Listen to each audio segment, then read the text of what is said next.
Hi friends, good morning. তো এই দেখো, আজ হচ্ছে শুভ লক্ষ্মী পুজো।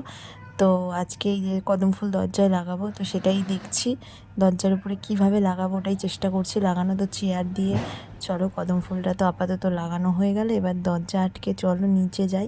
ঠাকুরের সব পুজোর সব কিছু রেডি আছে, এবার গিয়ে শুধু পুজোয় বসবো, পুজোটা করে নেবো। ব্রাহ্মণ দিয়ে পুজো করা হচ্ছে না, এমনি নিজেই আমি বাড়িতে পুজো করছি। তো এই দেখো, আলপনা দিয়েছি ঘরে, আর ঠাকুর ঘরের সামনেও আলপনা দিয়েছি। এবার শুধু ঘট বসাবো, ঠাকুরকে ধান দিয়ে দিয়েছি। এই দেখো, সব ঘট সুন্দর করে যা যা দিতে হয় ঘটে দিয়ে এবার ঘরটা বসিয়ে দেবো। আর আমি রোজ তো ভিডিও দিতে পারি না, তো যাই হোক চেষ্টা করবো এবার থেকে তোমাদের সঙ্গে ছোট ছোট করে মিনি ব্লগ শেয়ার করার। তো যাই হোক, এবার প্রদীপ ধূপ দেখি। আর এই দেখো, আমার ছোট্ট ছোট্ট দুটো গোপুসোনা আছে। এবার পাঁচালি পরে পুজো এখানেই শেষ করব।